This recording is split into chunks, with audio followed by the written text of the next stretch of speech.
now. All right, everyone. Welcome back to Movies and Nonsense. I believe episode 21, so this show can finally legally get drunk. That's all we're doing this show. We're just taking shots. We're not even talking about movies or nonsense. Actually, probably a lot of nonsense. But yes, I'm pretty excited for this one because this is a guy that I've been on multiple podcasts with.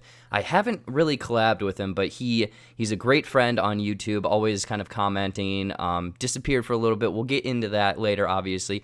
But BamTub TV, welcome to Movies and Nonsense. I'm very excited for this. Yeah, thanks for having me, man. I'm just as equally excited. I'm a huge fan of yours. I'm a huge fan of the show. So when you asked me to come on, it was just all hype from then until this point. So I'm really thankful that you asked me to come on. I'm super excited to hop into this and see what kind of nonsense we can pull out of our asses here and see what we can get into. Yeah, no, I'm excited because we've been on other podcasts together, but I've never really kind of done a one-on-one diving into kind of like, how you all got started on YouTube, kind of your taste in movies and stuff like that. We're usually just talking about the news, then we'll get off on like random tangents and stuff like that. But obviously, we're in these weird times right now. Have you been staying busy? Do you have your mental health together?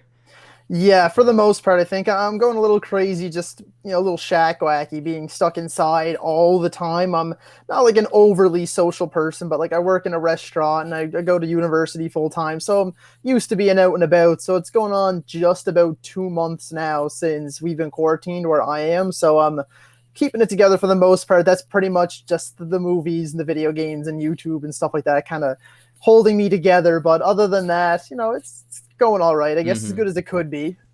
What have you been, I guess we'll get into video games later, but I'm just kind of curious. What have you been playing? What have you been watching? A lot of Netflix, Hulu, something like that? Honestly, just a mix of things. I have this giant list that I would never release because I'm kind of embarrassed of some of the things that are on it of movies that I've never seen. There's like 500 plus things on there of movies I've never seen, and I'm just trying to like pick away at that as much as possible. It's kind of a mix of that. And I have 2 younger siblings. They're 14 and 12. So now they're kind of getting to that age where I can start showing them a few good movies. So I'm also rewatching a bunch of stuff with them that they've never seen before and trying to introduce them to the movies that I really love. And then with games, it's mostly been, I'm trying to pick away at a few single player games here and there, but I find in times like these, it's been really helpful to play a lot of multiplayer games and talk to my friends. And my brother also plays games, so I'll play with him and stuff like that. And it's just kind of a way to keep connecting with people when, I guess you could say society has never been so disconnected for such a long period of time. So a lot of multiplayer games have come into my realm over the last little while that are kind of keeping my sanity cap on as much as it could be. What like multiplayer games have you been rocking? Mostly Call of Duty, because when Warzone dropped, that was like perfect timing on their part. It's almost like Activision had it planned. They were like, "Oh, okay." Like they were sitting on the trigger and they were like, "Launch it." Yeah, it was like right away. It was like March 10th, and I think it was March like 13th is when my quarantine dropped. So it's just pretty much from then on out that I've been playing a lot of Call of Duty, a few other things. I'm Canadian, so I play like a lot of NHL and other kind of sports games and things like that. Little odds and ends just to kind of keep us entertained. Cool. Yeah, I know that right when Warzone dropped, I was like, awesome, I can download this. I can play with a few other people. I know that Ash from Peshkull Talks or whatever, he added me. I just haven't played it. Like, it was a 4-hour download, and then I'm like, oh, I guess I'm not really in the mood to play this anymore. So I have it. I should really jump on there and whatnot. Are you a PlayStation guy or Xbox? I have both, actually, PlayStation and Xbox, because I'm just that much of a nerd that I was like, let's go spend $1,000 on 2 different consoles. Hey, it's paying off right now. Like you said, you're sitting inside. I'm kind of curious. You said you had a huge list. I think everyone has a huge list of films they haven't seen. Like this last week, I watched American Animals. Okay. I think that's what it is. Yeah, American Animals, Her Smell, and Blind Spotting. A lot of films that I hadn't seen that a lot of people have talked to about. I mean, those are recent, but like, what's on your list of just kind of notable ones that every film buff essentially needs to see? I have a lot of recent ones too that I've been trying to, especially since I hit this whole YouTube scene. I've been Hmm. introduced to a lot of recent movies that are typically like film festival movies and stuff like that that I've never gotten the chance to see.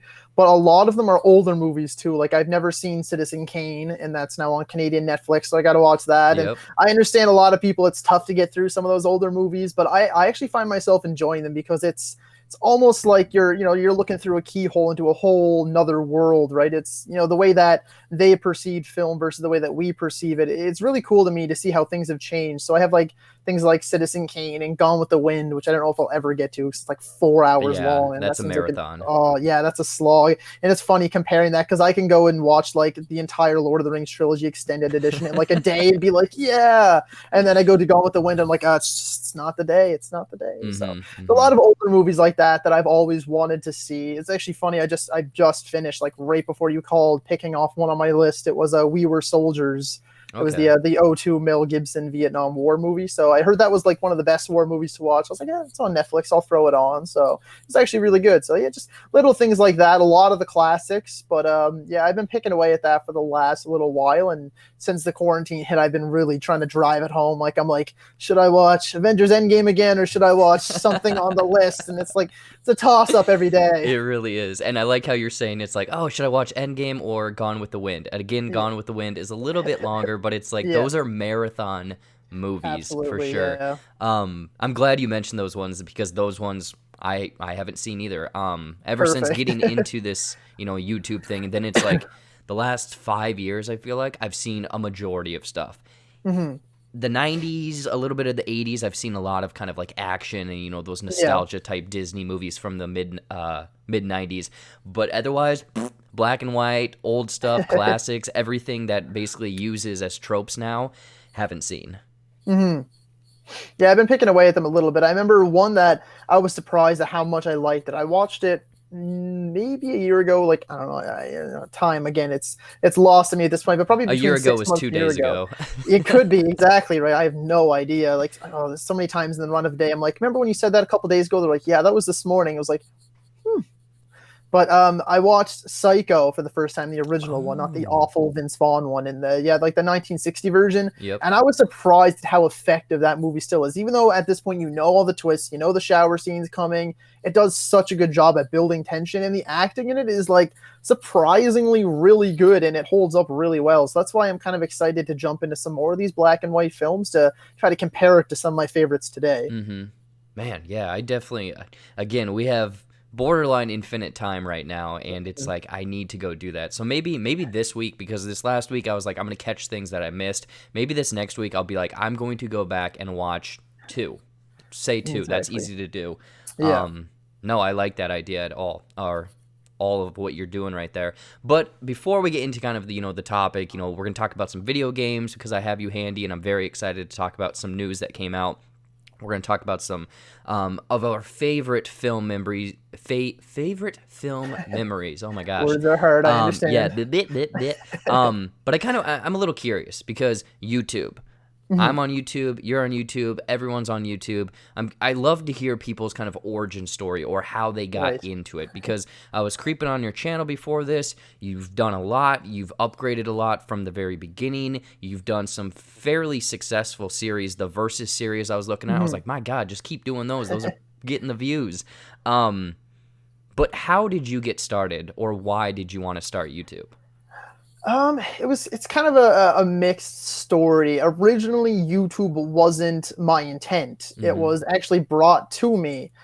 So I started off by I always loved movies. That's the first thing, right? I always adored movies. I've had IMDb since like its inception. Like I think it was a while ago now. I can't even remember. I was probably like 9, 10 years old, something like that. Whenever I got my first iPod Touch is when I hopped on IMDb, and that was always my thing. I loved rating movies. I thought it was so fascinating. I loved watching movies. So eventually, I made I think it was a Facebook page of all things, and it was titled what my original channel was, which was Bam Movie Reviews, and I Yep. would write up reviews, and I had all my friends and my family they liked it and stuff like that. And it was kind of a way for me to basically do what I was already doing, because I was always the first one to go out on the Thursday night showings or as early as I could possibly be for the latest movies. And people would be like, oh, like they'd ask me directly, did you see it yet? Or they would come through my parents or through my friends, and they'd be like, ask Brett, did he see this yet? What do you think? Is it worth checking out? So I was like, well, it's going to be a lot easier if I just do this. So Yeah. whipped up that Facebook page, and then I started going on that for a couple months, and it was fine, right? It wasn't, I mean, Facebook's kind of a dying breed at this point, so it wasn't a huge success or anything, but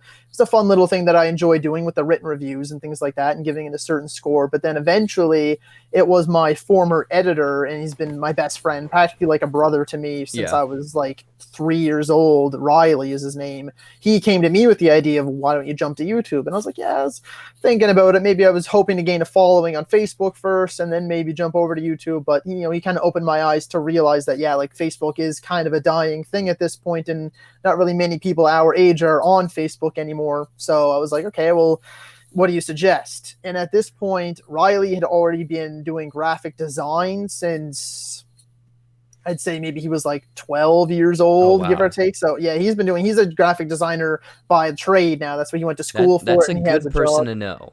Exactly, yeah. So, he brought up to me, and he's like, well, how about you do the movie stuff and the videos and everything? You come up with the ideas, and then I'll do the editing and the thumbnails and stuff. So we worked it out, and it was such a weird twist of fate. And I say twist, and it's kind of punny in a second. So what happened was he was supposed to go away to another part of the country to work for 4 months in the summer to pay for his school. But like 2 days or 3 days before he was supposed to go, he was at a party, fell, twisted, and broke his ankle and his foot. So he could not leave, and instead he came, and he already lives 5 hours away from me. So instead, because of that, his mother still lives where I am. So after he broke his foot, he came back home here to work for the 4 months. So we were together, and we were like, all right, what better time than now? So then we just hopped right into the YouTube thing right then and there. It was like a week after he got here. We had a camera set up, which was literally just my phone, and it was a selfie stick with my phone on it, duct taped to a suitcase. Yes. I swear to God, that's what we did. But we're like, hey man, like, what better time? We got 4 months. Let's get into this thing. And then that's what we did. And it started right then and there. It was, probably about a week after we got here. Once we had all the kinks for the most part worked out, that's when you got my original introduction video. Wow, that again, kind of like what you're saying, all of this stuff was almost, it fell in the right order for you to start the channel. But I love that you essentially were like, I was in this before I was in this. Like, you were doing written reviews. You obviously were all over IMDb.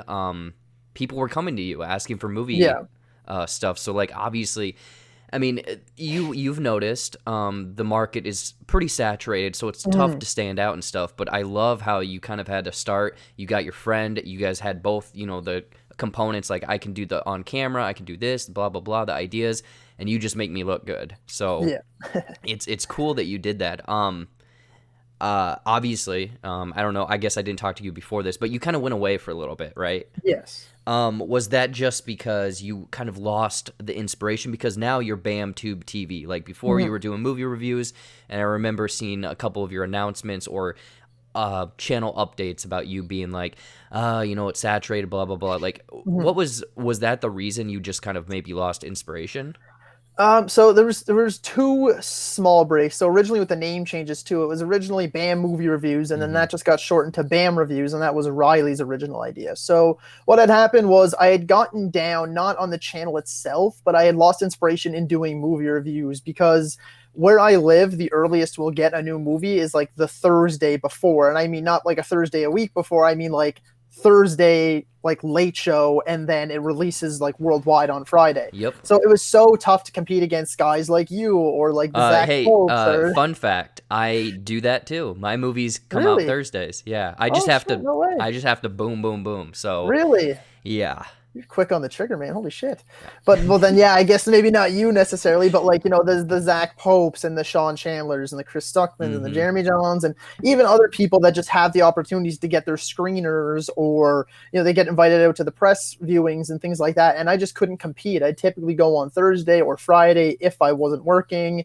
After I got it off to Riley, who was still either in school or working, we'd sometimes get them out Saturday, Sunday. Some of them we just scrap altogether because we weren't able to get it out in time. And it just became so difficult to try and get the movie reviews out in time. And then at that point, we weren't even getting any views because, you know, after you watch Chris Stuckman, Jeremy Jones, obviously the heavy hitters, and maybe some of the smaller guys, there's really no need to come and see a guy with 300, 400 subscribers for something that you can go to them for, right? So for that part, we kind of lost interest, and we were trying different things. We originally had a schedule where it was the Super Series Tuesday, which I would review, like I'd go every single week and review one movie from a series until I finished that series. And then we had Sunday Fun Day, which was just kind of a random day. Like we'd have so many different segments that could pop up on the Sunday, and that's where the Cinema Showdowns, the Versus videos originated. So then we initially took that break and we're like, look, we gotta reinvent ourselves. We gotta come up with a new name because we're not doing reviews anymore. And we got to figure out kind of what we want our channel to be. So we took the break a little bit longer than I had hoped for, because I believe at that time Riley had graduated and gotten a job. So it was really tough to kind of for things to line up. We were originally supposed to, I think it was almost a full month we were late when we were originally supposed to start. It was like a month later by the time we actually got started. But, you know, Riley put in his work, and a lot of it was him. I did a lot of the idea generation, but he did like all new graphics, all new intros, all new transitions, things like that. So we put a ton of work into it.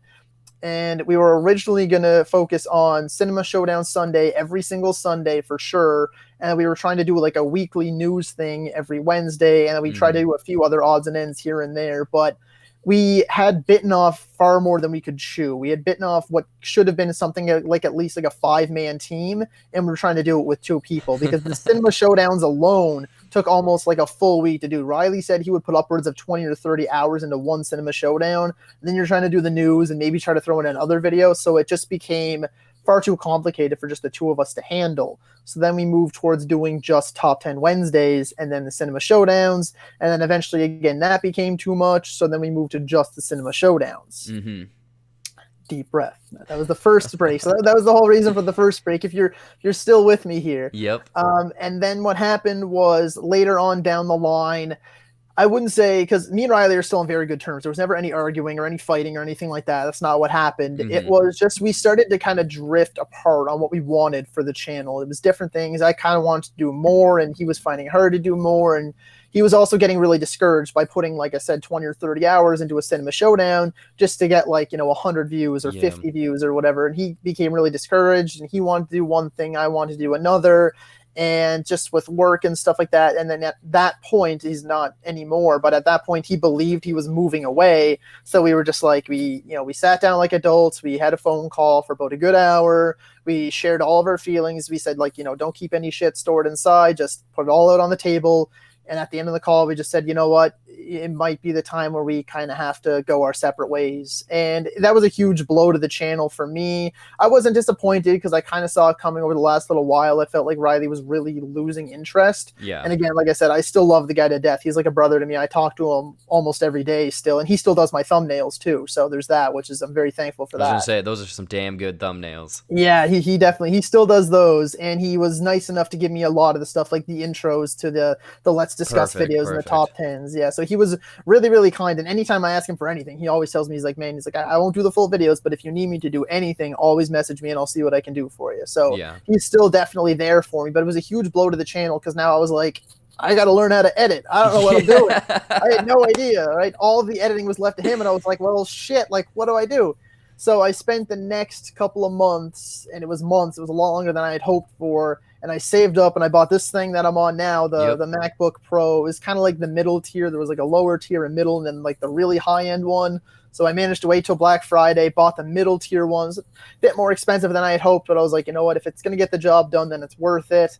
Kind of got my ducks in a row a little bit, and then I was able to come back in that January for the new year and come back out as best I could. And of course, it's not as polished and as clean as it would have been with Riley, but I'm learning every day. I'm always trying new things, searching up stuff on YouTube to try to maximize my editing capabilities with the program that I'm running, and just trying to do the best that I can on my own, right? And I know for a lot of YouTubers like yourself, I don't know if you have anyone helping you, but I know a lot of YouTubers are kind of on their own already, but for the most part, they have years of experience, and I'm just like, shit, I have a channel to run. I got to figure something out. So trying to, pick it up as I go along. But that's where the channel's currently at now, at least. Again, that is borderline discouraging for you. Again, it's great that you and Riley are still on great terms and everything. He's able to kind of like lend a little bit of help to the channel and stuff. But I am almost giddy because you are doing what I do. People, I don't think they'd realize that I didn't know how to edit. I didn't know how to Photoshop. All of this, except for my intros. I know a guy that has done a couple of my intros, and my sister designed my shirts. Nice. Otherwise, I do everything else. So I'm very like, if you're getting discouraged, give it another year. Like you're gonna, if you think my videos are edited well, I was right where you were. So that's the thing is, I'm assuming, are you working through Premiere? I'm not actually. I'm working through something much cheaper because I pay for my own schooling. And it is not cheap. I'm heading into in the fall my 4th year of university, so that takes up the majority of my cash. Aside from like little odds and ends and bills and things like that. So I'm actually only running through iMovie, believe it or not, and it sucks because it has like 2 layers for video and pictures and then 1 layer for audio. So to do my videos, I have to do like my first cut, add in the green screen, add in like the background music, export that, open it up in a new file with that one, add in my clips, add in my transitions. And it is, it's a painstaking process. But like I said, I'm determined, right? I love doing this, and it's not like what I do, obviously, but I love it so much, and I love meeting people like you and talking to people and engaging with the community. And I love it too much just to give it up because I'm discouraged. So, even sometimes if it takes 10, 15, 20 hours, I'm putting in the work because I'm not ready or willing to give it up. Yeah. You know what? Right there, just hearing in your voice, you have the passion. Again, who knows? You could make a video tomorrow, it gets 1 million views, boom, you're set. Exactly. But it sounds like, you're in for this, and it's not for the fame, the money, anything like that. You're in for it for yourself because you started essentially giving movie recommendations at a young age. So it's like you have the history there for it. Exactly. Yeah. I don't know. I'm just happy that you're like learning and doing all of this stuff yourself because it's tough. I don't think people, the casual fan out there that's maybe not in the YouTube sphere, it's tough because you're trying to do something that potentially is your dream, your passion, something you want. And when I'm so glad you said it. When you put hours upon hours into something and get 100 views, it's disheartening sometimes. It stings a little bit. It does. It really does. Definitely. But then again, it's like maybe a year from then, it's going to be, I don't know. It's frustrating, but you got to stay positive throughout it. Yeah. Oh my gosh. It's something that, like, some people, right, they get the overnight success, but it's like 1 in a million, if not a billion. Some people I know, some of the biggest YouTubers now will tell you their story, and they were pushing and pumping out videos for like 4 or 5 years until they caught their break. So it's not something that you can just expect is going to work. Sometimes people do hit that overnight success, but it's so rare that you can't be discouraged by your lows, right? Your highs and your highs are just as important as your lows. You learn and you grow, and if you keep putting in the work, eventually I believe it will pay off, even if it does take 4 or 5 years or sometimes even more. Exactly. Yeah. If you're passionate about it, if it's what you want to do, just keep doing it. And the thing is, you're all over the place. You're doing podcasts, you're doing collaborations, you're here on this podcast with me. You're no stranger to essentially just kind of sticking to one thing. Like, I'm only going to do movie reviews. I'm only going to do reactions. You're kind of trying new things. Things don't work. You come back, start all over again. I really like that. All right. So that's who Bam is, kind of, some history and stuff. I want to ask you, my sister, she kind of introduced this on a different podcast, and I text her, I'm like, I'm going to steal this. So we're going to do like kind of some rapid fire questions called this or that, just to kind of get, the audience a little bit more into the mindset of, how you lean towards, certain movies, certain characters, certain genres, stuff like that. So yeah, this is almost like first date, this or that. Oh, beautiful. All right. I love it. All right, let's do this. Okay. Buy me a drink first. Well, hey, the podcast is 21, man. All right. So opening night or afternoon matinee? Opening night. Marvel or DC? Are we talking movies? Yes. Marvel. Okay. Team Cap or Team Iron Man? Team Cap. Horror or comedy? Comedy's been lacking these last few years, so I think I'm gonna go horror. All right. Action or rom-com? Action. Endgame or Infinity War? I'm an Endgame guy. Oh, okay. Popcorn or other snack? Other snack. Popcorn gets stuck in my teeth. Movie with a group or by yourself? Yeah, preferably by myself or with like one other person. Group, too much chatter, and it takes me out of the atmosphere. I can't do it. I'm glad you said that. Movie theater or watch at home? Oh, theater, absolutely. Spider-Man 2 or Amazing Spider-Man 2? Spider-Man 2. X-Men or Fantastic Four? X-Men. Movies or video games? Movies. Money or free time? Free time. Shawshank or Pulp Fiction? Shawshank. PlayStation or Xbox? Oh, it's a tough one. I'm gonna go. I'll go Xbox. All right. Switching it up. Margot Robbie or Scarlett Johansson? I get a lot of flack for this one, especially from my friends, but I'm a ScarJo guy. Ooh, yeah. Indiana Jones or Han Solo? Look, I love them both, and it's so tough, but I recently rewatched the Indiana Jones movies. That was part of what I was showing my younger siblings, and I made a video on it that he was the best hero, so I can't go back on it now, so I'll go Indiana Jones. There we go. Fast fame or slow fame? I'll go slow. Jason or Freddy? Jason. Funny or serious? Funny. Pizza or hamburger? Hamburger. Scarlet Witch or Captain Marvel? Scarlet Witch. Batman or Superman? Batman. Ranking video or reaction video? Ranking. 80s action or 90s action? Yeah, 80s action. Netflix or HBO Max? Which I guess hasn't come out yet, but HBO. Yeah, it's not coming to Canada anyway, so I'll go Netflix. Oh, okay, wow. That's a bummer. Yeah, it's a stinger. Yeah, wow. I've seen all the trailers in the catalog, and I'm like, oh my god. And finally, YouTube video or podcast? Since I do YouTube videos, I'll go YouTube video. Boom, there we go. Awesome. Yeah, so guys in the comment, actually, Bam, that was great. Some of these I was like, he's going to stop. He's going to really think about, especially that money or free time. I feel like I'm going to leave that one in there.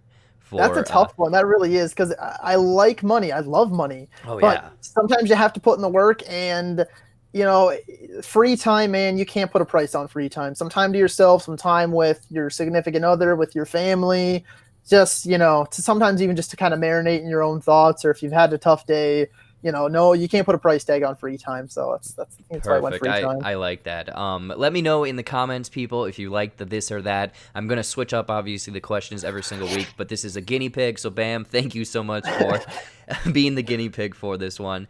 One thing, okay, first thing we're getting into. You're a video game guy. I'm a video game guy. We kind of touched on a little bit of what you've been playing recently, but what are some of your kind of like favorite games? Favorite games. I know I give the same answer all the time, and it hasn't changed for probably close to a decade at this point, but my favorite game of all time is the first BioShock. Ooh. I adore that game. I've played that so many times. It's such a creative and twisted journey that it really opened up my eyes to, I don't even know how to describe it. You know what I mean? It really hit a new point in my head that really kind of exploded my imagination to where it hadn't been before. It's just everything about it, the city under the sea, the history there, the lore that's in that game. And I adored the story so much that it really, really it struck a chord with me, and it's never really left me no matter how many times I played it. So that's my favorite of all time. Where do you sit on the sequels? BioShock 2 it's fun enough. It's kind of it's a quick playable little game. It's cool playing as a big daddy, but yeah. I mean, the story for me isn't quite all there, and it just feels a little bit cheaper than the first one. The novelty's kind of worn off, but Infinite is probably like top 5 or top 10 for me. I really love how they took it, and it wasn't just in the same place again. They took it somewhere new, and they really, really threw you for a loop with some of those twists, and it was cool how they kind of tied everything back together. So I like Infinite a lot too. Gotcha. Was there something else you were going to say? I kind of cut you off. Yeah, no. It's just a few other kind of like mainstream titles that everyone loves. Like, of course, I love like The Last of Us, or I love like God of War from 2018. I'm a big fan of the Batman Arkham series, but I find I'm kind of an outlier there. I actually think Arkham Asylum is the best. That's my favorite of that bunch. A few other odds and ends there, right? I like some of the classics here and there that people love, but I tried to play a bit of everything. I was never able to get into any sort of like the Japanese RPGs. Like, I'm not a huge Final Fantasy person. I never really got into like the Legend of Zelda games and things like that. So I get a lot of flack for that stuff when people are like, "I thought you were a video game guy." Yeah, But it's like, dude, I don't play everything. I play what I'm exactly, familiar with and everything. I like 100%. how some of the games you went over earlier. You mentioned the question in this or that, PlayStation or Xbox. You chose Xbox, but all these games you saying are PlayStation exclusives. True. It's what it is I prefer to play on Xbox. I find Yeah. Xbox is kind of a better platform, but there's no denying that PlayStation is leaps and leagues and like I don't even know how fathoms any other large, measurement Gap, is better than the exclusives on PlayStation are so far ahead of Xbox. The only decent ones, I don't even know if there are decent ones left on Xbox. That's what the point that they've come to. Halo, I feel like, has kind of run its course. Gears of War has kind of run its course for me. But PlayStation, man, they just every time they send out a new exclusive, it's a banger. It's so good. Some of the best story games you could ever play. So I kind of own the PlayStation for the exclusives, and then I play most of my games on the Xbox. Yeah, gotcha. Yeah, I was gonna say, I haven't played the new God of War. That's one I'm missing out on. But like Horizon Zero Dawn, the Uncharted games, I'm a big fan of Ratchet and Clank. So right. I need as much Ratchet and Clank as I can get. Here's a question that you kind of maybe already touched on, but like, what's your comfort game or console? You kind of mentioned exclusive on PlayStation. Is there any like kind of like older school like retro game that really like piques your interest? Not a ton of retro games. I've been trying to, just like my movies, get back into them a little bit. So like before Doom Eternal came out, I went back and tried to replay the first 3 original Doom games, a few here and there, but one that's, I wouldn't even call it a guilty pleasure at this point, because I've put so many hours into these games, but ever since I was, I think, 10, it would have been 2008-ish. So since I think it was my 10th birthday is when I got my first one. But I am a big Call of Duty player. I've been playing Call of Duty for like 12 years now, so I can't even call it a guilty pleasure. But it's just something I go to, right, to get my mind off things, to kind of relieve some stress, get some anger out. I'm like, just hop in and just kind of pub stomp a few kids and get the kill streaks and things like that. And it's just kind of fun to hop into. I find it's such a throwaway, easy to jump into game that you can play it any time of the day, any mood. Almost anyone can pick it up and get into it pretty easily. So I've always found that was kind of like a comfort series I could go and play. Oh, yeah. I was, growing up, I was, sort of Nintendo, then switched over to PlayStation, but I got my Xbox 360, I want to say, because all of my friends had Modern Warfare, Call of Duty 4, whatever, Modern Warfare, and I remember playing that till, like, 3:30 every night on the weekends. Like, that was high school for myself. So that's how, Call of Duty, I'm right there with you, but I kind of fell off because that is almost a game like online. I love online and everything, but like playing with a group of friends is what it's about. It's kind of community, being like who can get the most kills, go and gang rushing everyone and stuff like that.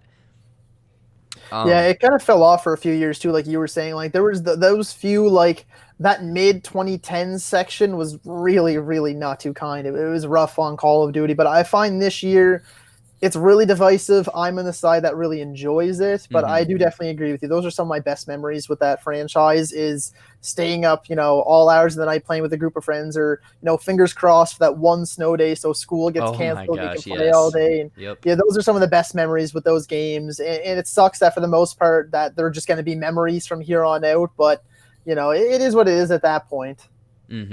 Yeah.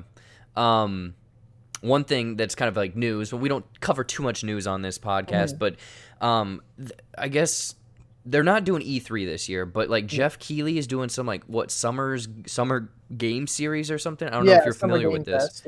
You might know more than I do. Let me hear it. So the Summer Game Fest, at least to the best of my knowledge, is going to be, it runs from May to August, and it's going to be sort of a collection of online panels, essentially. That's where all the major studios, I think almost everyone, is on board for this, except for PlayStation. They're kind of doing their own thing. They have like their state of play every month and stuff like that. But it's a lot of the major studios, and they're just basically going to be doing live streams to showcase what would have been shown at E3 or other conferences. Gotcha. Yeah. I was going to say, because E3, like when that would come out, again, I'm not like in any interest of going to E3, but like that week, it's like, oh, tonight for 2 hours, I'm watching this press conference. conference because I Yeah. want to see the new trailers. I want to see the new tech and everything. But one of the things that came out of this summer games thing that he's doing, which I love that he's doing this, where every so often for a couple days they're throwing out some new news and everything. But we got this new Unreal Engine 5. Is it a PlayStation 5 demo, or is it just the Unreal Engine? What the PlayStation could look like? Yeah, it's there's a lot of confusion on that because I found that they were very, they're very wishy-washy. There's a lot of gray area there because I saw so many people comments exploding, being like, "Oh, PlayStation 5 is the best ever," and blah blah blah. Typical toddlers arguing about their console wars. And I literally tweeted about that, and it was like one of the most liked tweets on like the IGN post. And I was like, okay, this is literally, it's not a PlayStation 5 thing. This is for the Unreal Engine 5. It's going to be on all platforms. And can we please all stop acting like a bunch of babies and just play the games we want to play? So people liked that. But yeah, so what it was a tech demo only. They already confirmed it wasn't going to be a full release or anything like that. It's not an actual game. And it was a tech demo for the Unreal Engine 5 and that new capability, or the new capabilities with that engine. It's not set to be released to developers until like late 2021, actually. So it's a far ways off. Yeah. So I think, to the best of my knowledge, it's just sort of one of those things. They had a partnership or a paid kind of promotion with the PlayStation 5, because they could have just been like, here's the new Unreal Engine 5. But I believe that Sony, paid whatever they had to pay to say, this is the new engine on the PlayStation 5. And that's kind of where I think a lot of the gray area is, because yes, the tech demo was played on the PlayStation 5, but it's not like it's a PlayStation exclusive, or that's what every game on the PS5 is going to look like or anything like that. Yeah, I was gonna say I saw the quick clip on Twitter, but then I watched the 9-minute video today about them talking about there's so many triangles. Look at all these triangles, aliens and triangles. but the thing is, like, the way that they're doing it, where they were able to even kind of like turn off the certain filters essentially and show you like how the computer was reading the stuff, was fascinating. And if games, again, they show us a tech demo, whatever, and we dream it to be looking like that. But maybe 5 years into the next console generation, it does look like that. I am blown away by what video games are going to look like, and just how fluid the character moves from kind of, climbing to walking to potentially jumping off of a cliff and stuff like that. Yeah, it's super impressive. I remember sitting down. I did the same thing as you, actually. When I initially saw the clip, it was just like the 1.5-minute one on Twitter. And I hopped on YouTube and found the 9-minute one. And it is so impressive. A lot of things people got to consider, though, too, with that, is that was just a tech demo meant to look pretty. Hopefully we can reach that point for games, but you have to take into account, too, which a lot of people are forgetting, is that was just a demo with nothing going on. It was basically just this girl like climbing rocks and doing this and doing that. You have to take into account what happens when you throw a bunch of bad guys in there and they're shooting lasers at you and things are exploding and things like that, right? So when there's a lot more going on, it can be a lot tougher for the system to handle. But I hope we can reach that point where you can kind of find that fine line of it's still looking like that, but also, being something fun to play. But yeah, like you said, it's so impressive. Of course, the triangles, that was a big thing. That's so many triangles, man. Non-stop on the triangles. But like, the technology is unreal. The way that the lighting now looks realistic, and they can shift it around whichever way you want, and it bounces off of any surface realistically. And just the amount of detail that was in those statues and those rocks, and in the wind, and in the way that the new AI worked for the birds and things like that. Like, it's absolutely unreal, which is funny being Unreal Engine 5, but it truly is unreal how far we have come, right? You go back and you compare even to games now, or games the 360, or the first 8-bit games that we got and stuff. It's absolutely insane how far technology has come. Oh, yeah, and that's the thing. I'm so glad you brought that up, because I was talking to a couple friends. We were talking about that tech demo and everything, and we were joking, about the triangles. But I was like, I remember the step from PlayStation to PlayStation 2, and I like lost my shit. Yeah. But now it's like, it's going from what you think is borderline perfect to perfecter. Like it's I'm curious on what's the threshold? How high can we go until it's just like, it's basically just real life now. It's crazy, honestly, and I don't think we're far off, honestly. I mean, they keep pushing, right? That's Unreal Engine 5, but what happens, when the next set of consoles come out when we get 6 or something like that, right? So, It's insane. Yeah, and I think the thing is, just watching that tech demo again, it looked gorgeous, it looked beautiful, how it transitioned and everything. But I think the biggest thing I took away was how they were like, yeah, these are essentially just real assets. Like we Mm. scan them in, the light bounces off of them, like the rocks and everything. People, I'll probably list the link in the description. But if you're curious about what the hell we're talking about, video games are crazy, and they're going to Yeah, look even amazinger. If that's a word, but yeah, they it is look now. great. Some other things that kind of popped up the last few days. I don't know. Maybe you know more about what Jeff Keighley or whoever's announced, but Tony Hawk Pro Skater Remastered 1 and 2. I'm a big fan of the original one. I don't know if you ever dabbled in that or are looking forward to it. I never got into 1 and 2 too much, but I remember playing a lot of Underground or Underground 2. One of Hmm. them, whichever one it was. I mean, that series that had so many games in it. By the time it kind of ran its course, I guess it tried to make that comeback with 5 like last year or Ugh, two yeah, years that ago. was And that was not so oh, it's good. horrible. But yeah, I played those ones a little bit more. But I think I've seen so many people excited about these ones coming back, and it looks really good. So maybe I'll pick it up. It was funny too because just not long after that, it was kind of leaked, and then I don't think there's an official confirmation until like the 19th, I think is the date. But there's a full remake of the original Mafia game that was on PS2. Oh, I did see Yeah, screenshots on Twitter. yeah, it looks insane. And then they're also pairing that with a remaster, not a full remake of the second game. So I thought that was pretty cool too. I'm a bigger fan of those games in that sense, as the second one for the longest time was one of my favorite games. I Oh, adored really? playing the second one. Yeah, I love the story to that game. So for me, that was a little bit more exciting. But I did enjoy some of the Tony Hawk games back in the PS2 days. So I'm sure that I'll end up picking that up too. Oh yeah, yeah, yeah. I'm looking forward to it. It's funny because some people are like, they were in on 1, 2, 3, 4. But a Mhm. lot of people are like, I got in on Underground or Thug Yeah, 2 or whatever. yeah, those were the really big ones for them. Yep, yep. I'm excited for 4 if and when they remaster that one because Mhm. that's the one I played the most. But then we got I don't know if this piques your interest. Paper Mario: The Origami King. Um, Never got into the Mario games a ton. I do own a Switch actually as well, which is funny enough. yeah. Again, right, just blow all my money, right? But whatever. I do enjoy the Mario games. I never got into the Paper Mario games. I mostly kind of enjoy just the kind of fun throwaway ones. Like I have like Super Smash Bros, Oh Super yeah. Mario Maker 2. What was the other one I had? Just like the regular, like Mario Bros, Mario Kart, Mario Party, things like that are kind of just like the fun, kind of family oriented games. Mm-hmm. Yeah, I think I played one of the Paper Marios. I'm not entirely sure, but I think it's just it's cool how they've kind of updated it. I guess kind of Mhm. also the graphics that are thrown in there and everything for these origami characters in Yeah, Paper Mario. It looks fun. It looks fun for sure. absolutely. Yeah. Um, that's enough game talk. Let's get into movies and probably what the main topic of this podcast is going to be. I sent over kind of like what are some of your favorite film memories or theater experiences or Mhm. just anything with film. I want to be kind of positive and almost like a little bit nostalgic in this sense. So hopefully you have some good ones, some fun ones Sure. to kind of share with us. Do you want to go first or I can kick us off? Oh, it doesn't matter if you want to, by all means. See I what you got. listed a bunch of different ones. I'm sure that while we're talking, some more of them might pop up. But one of my first ones is um, from back home. Like we have a very small theater where it's like there's one big one and then like two Mhm. smaller ones. So they're only showing 3 movies. And I remember going to Spider-Man 3.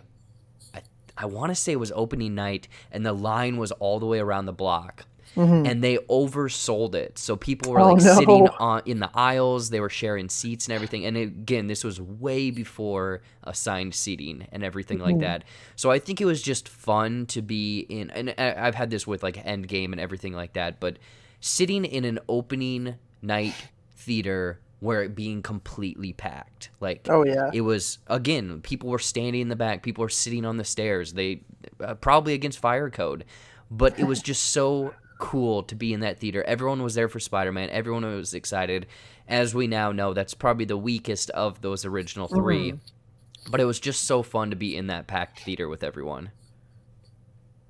Yeah, no, definitely. I remember it's funny enough too because I remember, and again, I can't recall fully if it was like opening night or not, but I remember at that time was it 2007? I think would have been 2007 for I'd have to Spider-Man look it 3. up. give or take. We'll go with 2007 for now. I was like 9 years old, but I remember my parents had taken me and one of my best friends at the time to go see that on the opening night. And it's the same thing, right? And especially me being only 9, being a little kid and seeing Spider-Man and seeing Venom and Sandman. And although, you watch it now and like you said, it's probably the weakest of the three, for most people. But at the time, being a little kid and seeing all of this go on and the packed crowd and all the oohs and ahs and stuff like that, it was so surreal. It was so cool. Mm-hmm. What about you? What do you got on your list? Let's think here. I don't have a list. A lot of them I'm just like, you know what? I'll let the ones pop into my mind that stand out the most. But I know, and I say this time and time again, still my favorite theater experience of all time is just recently, and that was Endgame. Yeah. And that's because, again, like you said, there's nothing beats being there like opening night or opening day or whatever it is, and seeing it with a crowd full, just a packed theater full of people that are just as excited and as giddy as you are. And those moments, man, like I'm again, like, you said, with a group or with like by yourself, I hate when people make any noise. Like if I could have it, no one would even breathe during the movie if I had it my way. And then when some of those moments hit, like, spoiler alert for some reason if you haven't seen Endgame, but when Cap gets the hammer, like I was up on my feet with the rest of the just crying idiots, just having the best time of my life. I was crying nonstop for like the last half an hour. I was cheering, I was laughing, I was having the time of my life, and I've never ever been like that in a movie theater before, and it was so surreal. So I would say, like, as of my favorite theater experience of all time would be Endgame, but I have definitely a few other memories that I will share after you go again. Yeah, no, I'm glad that you brought up Endgame. I'm sure everyone listening, watching, they have their experience with Endgame or even Infinity War, and I kind of said that Endgame was like the excitement one, like the communal response from everyone when those big events hit, and those almost like like the breath is taken out of the room when again, spoiler for certain things, when they blow up the headquarters and everything. It was just such a thrill. And again, I went into that movie. It's 3 hours plus previews, 3.5 hours. I was like running down the hallway with some drinks, and I was just so excited for that movie. So yeah, Endgame was awesome, but like the ending, even events in Infinity War were like that for myself. But the ending of Infinity War, where everyone's getting dusted, the amount of silence in that movie theater, I think that combined with the silence through A Quiet Place are probably the most eerie movie theater experiences, because like you said, it's tough for people to actually be quiet. You're hearing someone chomp, you're hearing someone maybe their phone go off, but like those two experiences, A Quiet Place and the ending of Infinity War, were the quietest I think I've ever been in a movie theater, and it was surreal, and I loved it. Yeah, it's funny that you mentioned that too with A Quiet Place, 'cause I think I remember like specifically tweeting after coming out of the movie theater, like, I've never heard a theater so quiet in my life than during A Quiet Place. Everyone was acting like they were in the movie, and that to me was so cool. There were like such long stretches in that movie where I was like holding my breath to the point that I didn't even realize, and I had to like remind myself to breathe because it got so intense at some points. But yeah, that was a really good one, and especially too, when the snap actually hit, because you think you won, right? You see Stormbreaker fly through, hit him right in the chest, and Thor just comes in and pushes it in that much more, and then you're like, he snaps, and you're just like, oh my god, that actually just happened. Like, yeah, just the sound completely drowned out from excitement of like, oh my god, he got him, to just holy shit, like what just happened, and just the sound completely drowned out of the theater, and you look around for even half a second, and everyone's mouth is just wide open, like, oh my god, that just happened. So crazy. I might as well keep on the MCU train for my next one. And this was my favorite theater experience before Avengers Endgame, and that was the first Avengers, because I mean, at that point, up until Endgame, nothing beat the excitement felt heading into Avengers on opening night. And this one I actually did see with a group of friends, because we were all so excited. And that spinning shot, again, it was like tears in my eyes. It was like, this is actually happening in front of me right now, something that no one ever thought was possible. We had years of build up, and then we hit that point. We hit the Avengers, and it was so cool, and it paid off. Joss Whedon, everyone involved in that movie, the cast, the writing team, everything paid off, and they absolutely crushed it, and it was so cool. I'm glad that you brought up the original Avengers, because as from the tone you're saying, you knew these movies were leading up to this, right? You were aware of these characters. You were aware of what the Avengers were and everything, Yeah. correct? Yes. I didn't. I had no clue. Really? I remember watching Iron Man and always going online and them being like, "Oh yeah, the post credits connects with this and the post credits connects with that," because that was fairly new. I mean, we would get, post credit scenes for a few other movies, but like this was a thing. This made the post credits thing. Yeah. But I went into Avengers 2012 one weeks. I think it was like the last week of it being in the movie theaters with a few friends, and it was summer at college, and we're like, we don't have anything to do. Let's just go to this movie. And I was completely blown away because I was like, oh, wait, all these movies add up to this movie. And then the post credits with Thanos, obviously. But before that, I hadn't seen Thor, and I had no idea who Thor was, and I had no idea who Hawkeye was. And I was like, why are these people here? They don't have any, or even Loki. I had no idea who Loki was. So that was kind of a fun one of just being like, I haven't a damn clue what's happening, but I love it. So then after that, I was like, I got to go watch these. I got to get on board, and I got hooked. Yeah, it's funny enough too, actually, because I just got a Facebook memory today, and it was May 14th, 2011. Just saw Thor, ... and it kicked ass. And it's so funny. I think to this point, the only Marvel movie I haven't seen in theaters was Thor: The Dark World, and that's because it's just not a very good movie. Yeah. But the rest of them, I remember seeing them in theaters like when they were new, and that could be another memory for me. I say this all the time whenever I'm talking about the journey through the MCU, because I grew up with the MCU, right? Iron Man came out before I even officially turned 10 years old. It came out in like May, I think, and I had only been 9 at that time. And I still remember going opening night with one of my best friends who's still, again, he's like Riley. His name is Nick.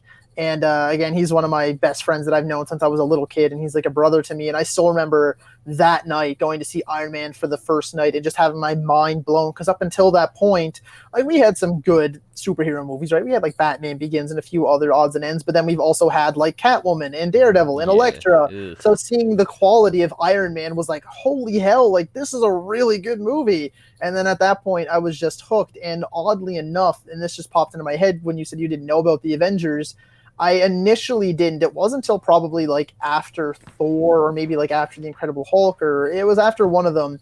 And of all people, it was my father, who doesn't even really care for the superhero movies. He brought it up to me, and because he knew that I loved them so much, and he was like someone at work just told me, or I read online or something like that they were making all of these movies and they're all connected, and in a couple of years they're going to have a movie where they're all together. And I was like, really? And, this is like a little, 8, 9, 10-year-old me being like, really? That's awesome. Oh, and wow. Then, not really thinking much of it. And then we hit the Avengers, and, it's just like an, oh my God sort of thing. So that's how I found out about the Avengers, of all people. My dad, who's probably seen like 4 MCU movies, has no idea who half these people are, does not understand why I was just crying for the last half an hour at Endgame and just wailing like a baby when I got home. And I'm like, I literally bawled my face off. Like, you know what I mean? Man, but, these... Sorry to cut you off, but these movies hit you at the right time. Like perfect time for Iron Man to hit, and then just work your way through this. So this is probably hitting on a different level for yourself. Again, you started with Iron Man and you worked through, and then kind of figured it out that they're all connected.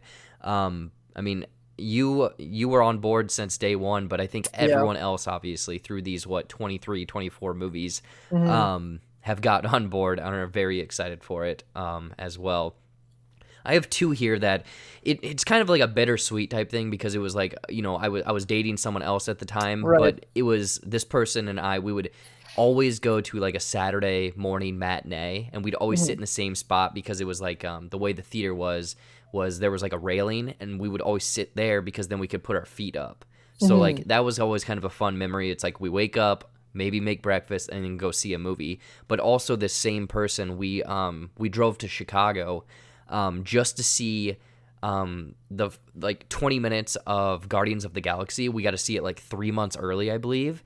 And it was like that prison scene. It was kind of like the introduction of like once we saw the actual movie, the scenes were out of order, but it was like the introduction of them, and then they get flown to the kill, or the kin, or whatever, the prison, and then they break out. And this was 4 months before the movie came out, so like it was insane. And again, this was still kind of early in the essentially in the MCU. So like, if I would have been doing this, I would have gone online and gotten hundreds of clicks or thousands of clicks because people would have been like, "You saw 20 minutes early."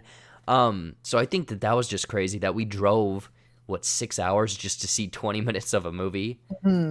Crazy. Yeah, that's a cool one. I couldn't even imagine. Yeah, the amount of views you would have gotten from that on YouTube by being like, yeah, I saw 20 minutes of Guardians of the Galaxy like 4 months early would have been insane. So it's too bad. I mean, I'm sure there's probably something in place there, but yeah, I imagine that was cool. Let's think of another one. I know one that I really loved, and it's a movie that is like, I think it's right now like my second favorite of all time. If I'm trying to remember, I have like a list of like my favorite movies of all time on Letterboxd, and I'm trying to think. I think it's second or third. And I remember I had to wait like a week until after it released because it was supposed to be like a birthday gift. So my parents or someone for a birthday gift, they had gotten me this little like pamphlet thing full of a bunch of movie coupons, and one of them was see a free movie on your birthday. And back in 2008, my choice of movie for my 10th birthday was The Dark Knight. So little dark for a 10-year-old, but I remember Batman is always my favorite hero. I grew up watching the animated series like every single morning with breakfast. I own the Blu-ray collection now. I have like a dozen Batman shirts. So Batman's always my favorite hero. So seeing The Dark Knight, and it hit me so hard even when I was a kid. That's been like one of my favorite movies of all time, even since then. And I still remember both my parents, who had like no interest at all, taking me to see it because I wanted to see it, and then we all ended up loving it. We were like, that was such a good movie. So it was like one of the best birthday gifts ever. It was just a little booklet full of coupons, but it led me to seeing one of my favorite movies of all time. So it was so insane. That's really cool, and that's a special story that or like almost memory that you're never gonna forget. Wow, yeah, that's cool. Two of just kind of like fun, goofy ones is the animated Lion King. I believe that's the first movie I ever remember actually seeing in the movie theater. My cousin took me. It was me and my brother, I believe. I loved it. Obviously, you know, the remake doesn't have anything on the animated one. No. But I remember the reason I sort of remember it is because they took like pictures afterwards or whatever, and I was wearing the empty popcorn bucket on my head as a hat because like we all do. Yeah, like we all do. You know, get a popcorn and then just when you're done, dump it out, put it on your head. So that was a fun, almost like nostalgia, very first viewing of a movie. But then in college, we had unfortunately halfway through college it shut down, but there was a dollar movie theater where they would play older movies, not super old, but like ones that were about to come out on like rental or Blu-ray or whatnot. So you pay $1. I think it was maybe they raised it to $2. But we went and saw Fast and Furious 5, and there was like 4 of us. But we snuck in bottles of wine and just drank. And the funny, I mean, obviously we're drinking, we're just laughing because Fast and Furious 5 is when they're like, this is ridiculous. We're dragging a giant safe down the streets of Brazil. Like, this is Fast and Furious. But the funny thing is, once one of our friends finished theirs, movie theaters are slanted. Yes. They knocked it over and rolled all the way to the front. No. And again, it's a dollar theater. I'm sure everyone else was drinking too, but everyone just started laughing halfway through the movie because this wine bottle just kept going. Yeah, that's good. That's funny. I wish we had that. I don't know how often in like the run of a week I'm like, I really wish our theater played older movies. Movies, even if it was like I'd love to even just go see, for instance, since we've been talking about it so much, like I'd love to go see Endgame again in theaters, but I would also love to go see something like Jurassic Park in theaters again, or movies that I never got the opportunity to see in theaters. I'm so glad you said Jurassic Park because we have a movie theater down here that's kind of a bar, and they have this thing called Fan Fest, and every time you get kind of like a special cup or something. So every month when movie theaters were going or open, I would go to all of those because I was like, this is so kind of cool. I mean, I've seen the movie hundreds of times, but never on a big screen. So exactly, right. Yeah, Jurassic Park was so cool to see. Yeah, it adds something extra about the big screen, right? Whether I was, I missed it because I didn't go to see it, or maybe I was too young, or maybe I wasn't even born yet. Just seeing movies like that on the big screen, it hits differently. It would be so cool. I remember too. I'll throw a few rapid fire ones at you that are really good memories. They're really cool. So it was a few years back. I was supposed to go with a friend, and we bought our tickets like months in advance, but then he ended up actually having news dropped on him that he was moving away, so he wasn't able to come with me. No one else wanted the tickets, so I actually ended up going by myself and sitting through all 3 Back to the Future movies in one day at the movie theater for its anniversary by myself, which was kind of sucked to be by myself, but I love those movies so much. That's pretty cool. Yeah, and seeing them all on the big screen, like just 1, 2, 3 with little intermissions in between.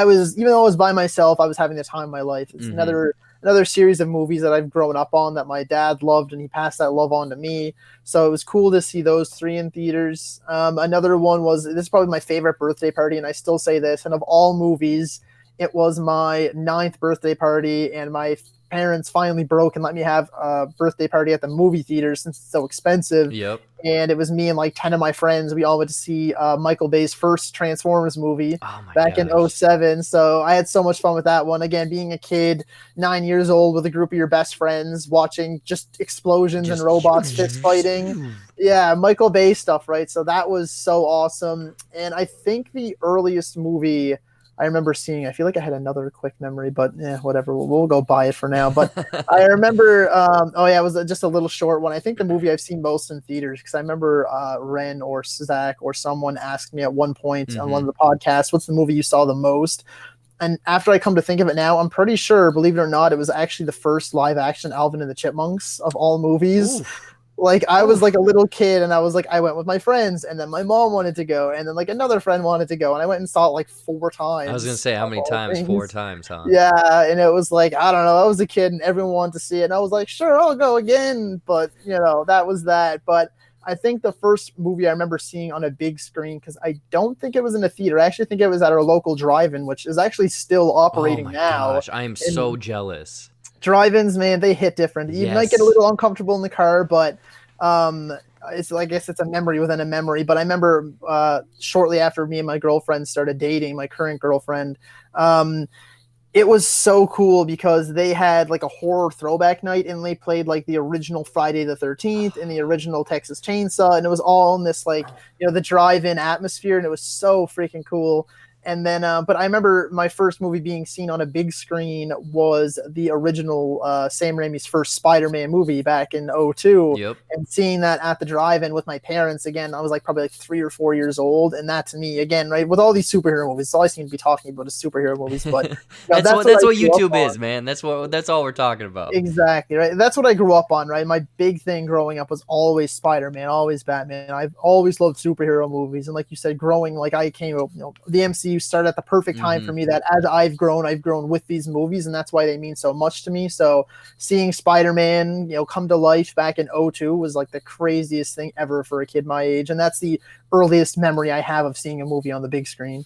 Man, I'm glad you brought up drive-ins because, again, this goes back to the same girl that I went to Chicago with. Like, her town had a drive-in, so every time we would go back to her town or whatever, we'd go to a drive-in. And was your setup where it was like a double feature? Yeah, they always play at least 2, and then I think typically on Sundays, the way they work it now at least, they always play at least 2, and then on Sunday nights they'll have a bonus third movie. Oh, that'd be so that's your day night marathon. Like, that's kind of cool. So yeah, we went to probably 5 drive-ins, I think, or 5 times there with double features, and it'd always be like not so good movie and then a really good movie. Like, I remember, yeah, they always put the good movies second. Yeah, and see, that's the thing. To pay. Yeah, that's exactly what they would do, because I think we went to Tomorrowland, which is not great, and then Godzilla, and then we went to like, I don't know, some MCU movie. But drive-ins, like, people out there, if you haven't been to one because it's like old-timey or whatever, honestly, I love that experience. Again, I wouldn't do it for every movie, but like, you go, it's a double feature. If it's nice out, you bring lawn chairs, you bring like a little radio, you bring your own snacks. It's fun. It hits different for sure. And it's funny to think of it when you're saying that one with the third movie. They do it usually once during the season, and last time they did it, me and my girlfriend did go, and it's called the From Dusk Till Dawn day, and they play 5 movies. What? And it runs from when the sun goes down that evening to when they can start playing movies on the screen until the sun comes up. And we did it, and it was tough. I remember, I can't remember for the life of me what the last movie was, because we didn't make it all the way. We tapped out at like 4 o'clock, but they had Fate of the Furious, Snatched, the Amy Schumer movie of all things, um, Kong, Skull Island, and Get Out. And then there was one more movie after Get Out, but we ended up tapping out about halfway through Get Out because I was like, if we don't go now, I'm not going to be able to drive us Yeah, home and that because was I'm probably going to what, be 3 o'clock in asleep. the morning. Yeah, it was like between 3 and 4 o'clock in the morning, and it was about halfway through, and then they were going to show one more until about like 7 or 8 o'clock in the morning, and I cannot for the life of me remember what that last movie was supposed to be. But yeah, they play 5 movies from dusk till dawn, and it's crazy again, right? If you're into Man, that kind of old timey experience, it's so surreal. that's like a marathon, and I really Yeah, like that. Like that'd be fun to. I mean, you said they do it what, once a year? typically once a year. Yeah. Gotcha. Yeah, that sounds awesome. The closest drive-in, I think it's about 30, 40 minutes away from where I live, and I keep refreshing their page every single day right now because I'm like, please, even if you're playing old movies, like that would be Mhm. ideal. Throw on, like you said, Jurassic Park or Ghostbusters or something like that. Like Yeah, I am going to go there because who knows how many more months, whatever, for exactly. these movie theaters, but drive-ins I think should thrive right now They're because gonna they're make bank, and that's what I keep saying to my local drive. And I'm like, you guys open up, you're gonna make a killing, even if like there's no new movies to show. The oh newest yeah. movies like Tenet at this point, but show anything, show the blockbusters, show Inception, show like Ghostbusters, show Shawshank Redemption, show Mhm. whatever. People are just excited. They just want to go see movies. They just want to get out of their house, but still be safe, and that's what the drive-in does for you. So the sooner they open, the more money they're gonna make, while Mhm. everything else is still closed. Man, I'm so glad you brought up drive-ins because that's a perfect, almost like weird or not movie marathon, but movie memory or Mhm. experience that maybe a lot of people haven't done. So yeah, if you're out there, try to find a drive-in, even if it's a ways away. Go and do it because you're gonna see 2, 3, hell, you might see 5 movies, like what Bam is saying over here, and just make a marathon out of it. Plus, you can bring, you don't have to spend thousands of dollars on concessions. You bring your own. Exactly. Yeah, I don't know what it is for you guys. For our drive-in, there is a concessions area. It's kind of Hmm. like this little building, just kind of in the middle of everything. But it's $20 per carload, and that's Oh for wow. however many movies are playing. The price doesn't change, and however many people are in the car. You can bring a bus, and it's just $20 is the flat rate. So you can go with your family, you can go by yourself with your significant other. It's just $20. You're there for all the movies. You can bring your own snacks, or they have the concessions and the washrooms available. Yep. So it's really convenient. It's super cheap. And again, right, it's all about the experience. It's like the same as the theater experience. It's just kind of an old fashioned version of that. Yep, yep. And I know that the few I've gone to, people usually are bringing their trucks and then they put a blow up mattress in the back of it and then Yeah, just lay there. I And see I a was lot of like, people that's doing really that. smart. So, Exactly. I mean, people are inventive. It's fun. You might get the annoying people that bring their kids, but more than likely Mhm. they're leaving after the first movie because yeah, Yeah. people they come for the first movie, their kids get tired, then they get out of there. So the Yeah. I double mean, what me and feature. my Yeah, exactly. It's so good, right? And then it was funny because you mentioned the back of the truck. A lot of people around here do that, but since I don't have a truck, what me and my girlfriend tend to do is we take my car, we'll take the headrests off the front seat, lay them all the way flat, and then we'll go sit in the back seat. And it's kind of like you have your own little. We'll Ah, bring some blankets and stuff, and you'll have your own little like kind of mini bed in the car once you flatten I down the front seats. you know what? That is way smart because yeah, we would always take folding chairs, sit Mhm. outside. Then probably about the time the second movie started, it's a little cold, so we'd go sit in the Yeah, car. But then it's not it. I think we were taking cars that were not not as comfy transformable cozy. enough. Yeah. Yeah, yeah. Wow, that's great. Bam, let's finish this up by asking just a few more questions, then we'll round Sure. out with the plugs and everything. This has gone places that I absolutely love. So thank you for bringing up the whole memories of drive-ins and stuff. Definitely. Um, what's the earliest film you remember watching, I guess? Earliest film, I mean, like I was saying, with my earliest film on the big screen is Spider-Man 2002. It's the original Raimi one. Hmm. Earliest film I remember watching in general is tough, but something is telling me it was Toy Story. I think the Okay. first Toy Story came out in 95. I was born in 98. And I remember I've owned like every version of that movie. I've owned the VHS, the DVD, the Blu-ray, and now the 4K Blu-ray, because the first Toy Story is like top 10 of all time for me. It's my favorite animated movie of all time. Hmm. So I would think it's probably that. I'm sure my parents showed me some other random like toddler bullshit, like 6-month-old baby play this and they'll be smart, little Einsteins or something like Yeah. that. But the first movie I specifically remember being able to sit through and actually know what was going on was Toy Story. Gotcha. Yeah, yeah. Mine was, again, kind of, I mentioned it earlier, was The Lion King in the movie theaters. How many Blu-rays do you own? Blu-rays, I want my collection to be bigger, but again, money is money. Yeah.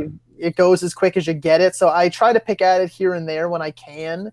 I think right now it sits at between 250 and 300. I haven't counted it in a little while. It's a bookshelf full. I know that. The only time I typically pay full price is when it's like a steel book or something that I really want, like a collectible. For the most part, though, I get a lot of them off of like eBay. I have certain guys that are kind of like pinpointed around Canada that sell like 4K Blu-rays for pretty cheap and stuff like that, or I'll buy them, whenever there's sales on and stuff. But yeah, I think it's probably 250 to 300 in that area. Gotcha. I didn't scour your channel enough, but have you ever done a video of your collection?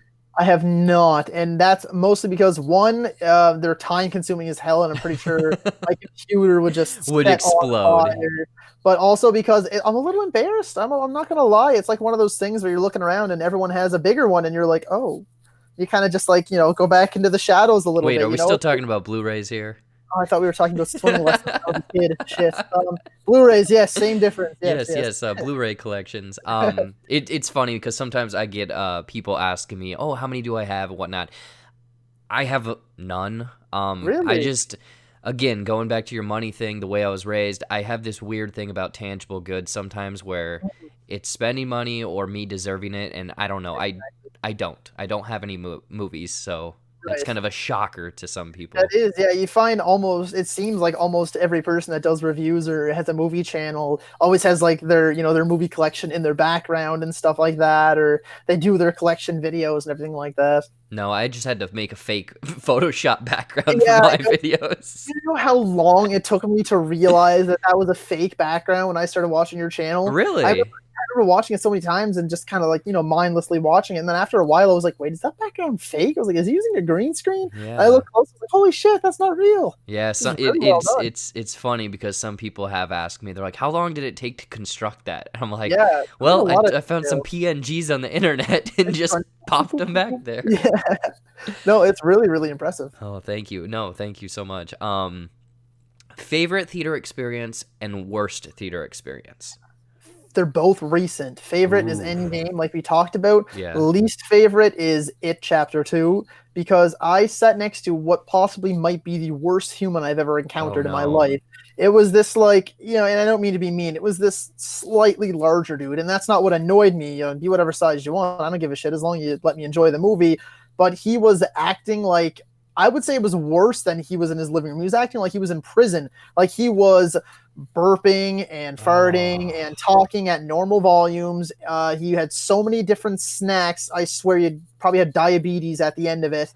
And not only that, but he was like, he had a can of pop that he snuck in, and instead of just drinking it, he was like slurping it. And every time he had food, he would suck his fingers, and then he would like pick stuff out of his teeth. And it wasn't just like, doing it subtly. He was like, and I was like, I could not enjoy a second of that movie. I turned to my girlfriend. I was like, I'm about to tell this guy to F right off. I don't know how much you want me swearing on your podcast, but I was like, I'm actually going to say something to this guy. Like in 2 seconds, there's about to be a fist fight during It Chapter 2, because it was the worst person I've ever encountered in a public situation in my entire 21 years of existence. And that's what really kind of hurts the theater experience, is you get people like that where, you watch all these movies at home. It's almost like this, oh, I'm at home again. And it's like, no, you got to be nice to the people around you. Was he directly next to you or a couple seats away? Directly next to you. It was in the, there's only, in our theaters, there's only certain theaters that have 2 rows of assigned seats.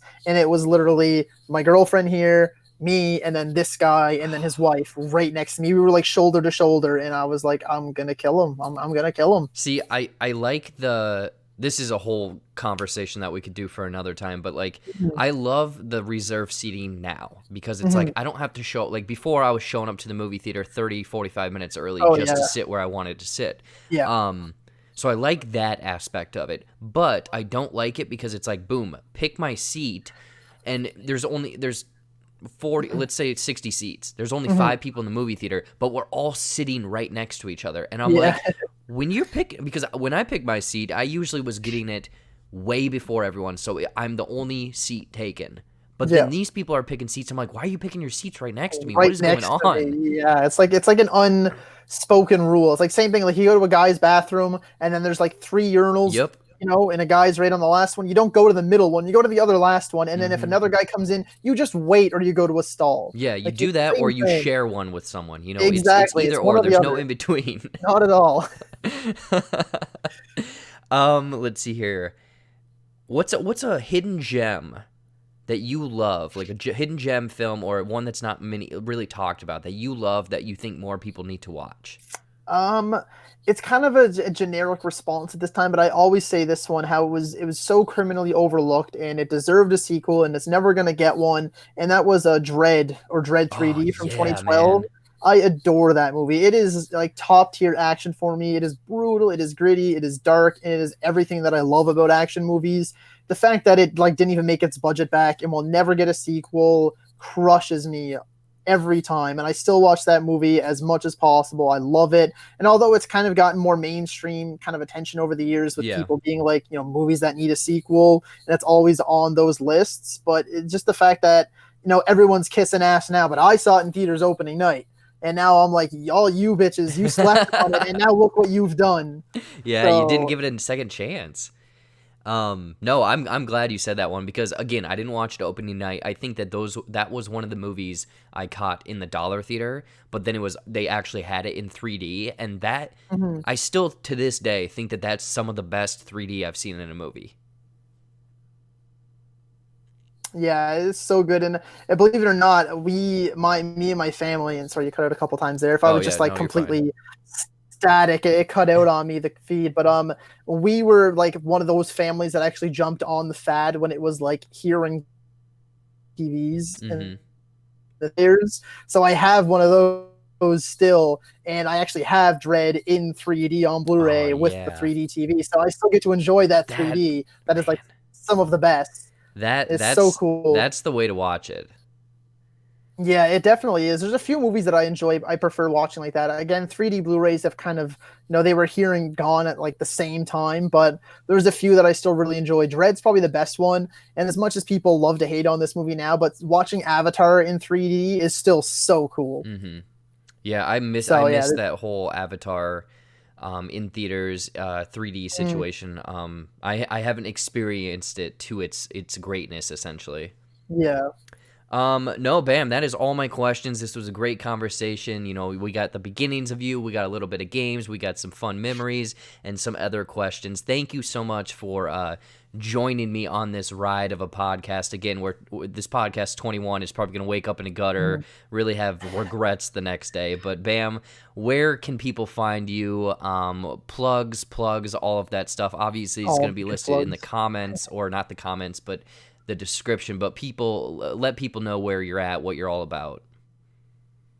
Yeah, definitely. Well, first, I just want to say thank you again for having me on, man. Like I said, I'm a huge fan of yours. I'm a huge fan of the podcast, and especially if anyone doesn't know and you're still listening at this point, watch the endings explained poorly that Jared does.